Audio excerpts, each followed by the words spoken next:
Assalamualaikum warahmatullahi wabarakatuh. Selamat malam Bapak Ibu dan seluruh warga RT 10 Setro Baru Utara Gang 12 serta teman-teman KKN saya tercintai dari Universitas Airlangga. Kami dari Fakultas Ekonomi dan Bisnis akan menjelaskan beberapa materi tentang ekonomi yang sedang marak di COVID-19 dan juga adanya beberapa rekomendasi untuk hasil UMKM yang ada di Setro Baru Utara Gang 12 serta juga bagaimana cara atau strategi pemasaran online saat pandemi. Baik, yang pertama saya akan menjelaskan dampak perekonomian di masa pandemi ini. Berbagai macam kebijakan telah dibuat oleh pemerintah Indonesia dalam menangani pandemi COVID-19 yang sedang marak terjadi. Kebijakan yang ada tersebut secara langsung berdampak positif, namun secara tidak langsung juga dapat menimbulkan dampak negatif. Salah satunya yang dapat kita ketahui saat ini yaitu merosotnya pertumbuhan ekonomi di Indonesia. Dampak pada sektor ekonomi di Indonesia akibat dari pandemi ini antara lain terjadinya PHK besar-besaran. Terjadinya PHK hasil data yang didapat ada lebih dari 1,5 juta pekerja dirumahkan dan terkena PHK yang di mana 90% pekerja dirumahkan dan pekerja yang di PHK sekitar 10%. Yang kedua adanya terjadinya penurunan PMI Manufaktur Indonesia yang mencapai 45,3% pada Maret 2020. Yang ketiga ada terjadinya penurunan impor sebesar 3,7% pada triwulan 1 atau kuartal pertama. Lalu yang keempat adanya terjadinya inflasi atau kenaikan harga yang telah mencapai pada angka 2,96% yang telah disumbangkan dari harga emas dan komoditas pangan. Lalu yang terakhir juga terjadinya kerugian pada sektor pariwisata yang menyebabkan penurunan okupansi. Kerugian yang dirasakan mencapai 207 miliar. Batalnya penerbangan tersebut sebanyak 12.703 pada 15 bandara. Selanjutnya akan dilanjutkan oleh rekan saya. Baik, telah kita ketahui bersama bahwa pandemi membawa dampak yang cukup buruk terhadap perekonomian Indonesia dan salah satunya yaitu PHK yang terjadi besar-besaran. Oleh karenanya, di sini kami akan memberikan sedikit tips atau cara untuk membangun usaha kecil atau UMKM dengan pemasaran melalui online atau dengan internet. Di masa pandemi ini, orang akan lebih sering berbelanja via online daripada harus datang ke toko langsung. Maka dari itu, kami menyarankan untuk melakukan pemasaran via online. Pemasaran dapat dilakukan melalui e-commerce seperti Shopee dan Tokopedia, lalu dapat dengan Facebook, WhatsApp, maupun Instagram. Lalu selanjutnya yaitu kita menggunakan strategi dengan cara menjual barang yang sedang dibutuhkan ketika pandemi ini. Ada beberapa produk yang banyak diminati oleh masyarakat. Nah, barang ini dapat memberi ide untuk membuka usaha. Barang tersebut yang pertama ada makanan dan minuman seperti frozen food dan boba. Di tengah pandemi ini, frozen food banyak diminati orang karena tentu saja praktis.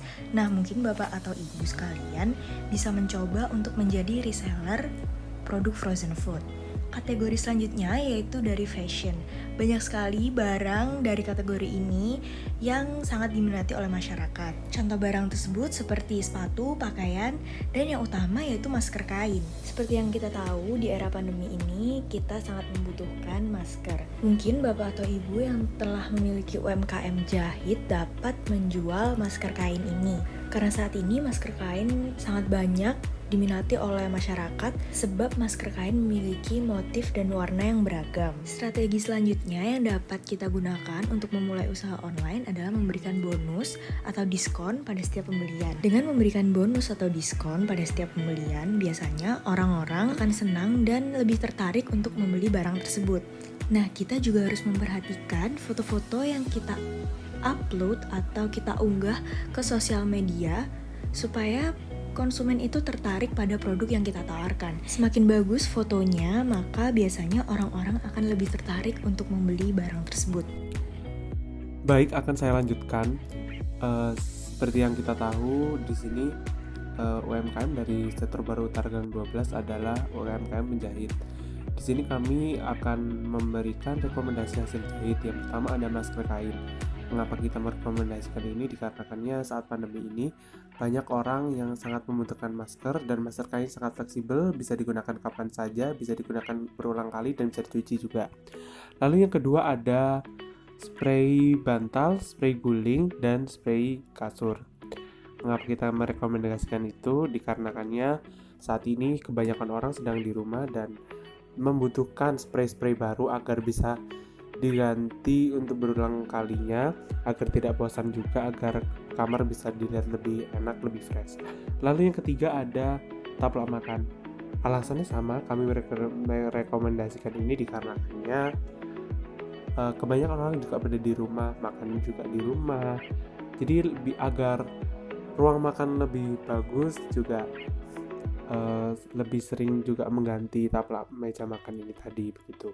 Lalu yang terakhir ada pouch. Pouch ini bisa digunakan untuk apa aja? Bisa digunakan untuk mukena, make up, atau barang-barang kecil-kecil lainnya juga bisa dimasukkan kepada pouch itu. Dan menurut kami maksudnya pouch ini sangat berguna sekali. Lalu di sini kami juga memberi rekomendasi packaging untuk penjualan semua sesuatu, seperti penjualan dari masker kain, baju, spray pouch, ataupun taplak meja itu tadi, atau barang-barang yang lainnya. Nah, di sini kami memberikan 4 rekomendasi. Yang pertama ada box coklat. Box ini sangatlah viral sekarang di kalangan pebisnis UMKM, karena selain box ini ramah lingkungan juga sangat estetik. Nah, mengapa? Box ini itu banyak juga digunakan oleh orang-orang untuk biasanya mengisi, isinya macam-macam, kadang bisa snack box, masker, bisa juga baju atau hoodie dan lain-lainnya. Lalu yang kedua ada semacam bungkus untuk kopi dan masker bubuk. Nah, barang-barang yang bubuk bisa dimasukkan di situ. Lalu yang ketiga ada tempat makan atau tempat makanan. Itu bisa untuk mengganti tempat makan yang plastik yang biasanya dijual oleh orang-orang yang berjualan lewat GrabFood, GoFood ataupun online shop. Menggunakan ini juga tentunya ramah lingkungan dan lebih bagus juga. Lalu yang terakhir ada tempat untuk botol atau kopi literan atau minuman literan. Mengapa kami merekomendasikan ini? Karena sekarang banyak juga kafe-kafe yang buka di Surabaya dan mereka juga menjual kopi-kopi literan, karena sekarang di kafe-kafe tersebut jam operasional dikurangi dan orang-orang juga lebih sering di rumah begitu. Lalu yang terakhir di sini ada kami memberikan suatu video untuk Bapak Ibu dan warga-warga dari Setrobar Utara Gang 12 RT 10 ini bisa mendaftarkan UMKM atau jualan-jualannya pada e-commerce seperti Shopee dan Tokopedia. Nah, di e-commerce ini bisa berjualan barang apa aja, dari makanan, baju, ataupun barang-barang lainnya. Barang-barang elektronik juga bisa, barang-barang baru ataupun bekas juga bisa dijual di sini. Sekian materi mengenai ekonomi dari kami. Terima kasih untuk Bapak dan Ibu sekalian yang telah menyempatkan waktunya untuk menyimak video dari kami. Setelah ini kami akan membagikan cara untuk mendaftarkan toko di Shopee maupun Tokopedia. Terima kasih. Wassalamualaikum warahmatullahi wabarakatuh.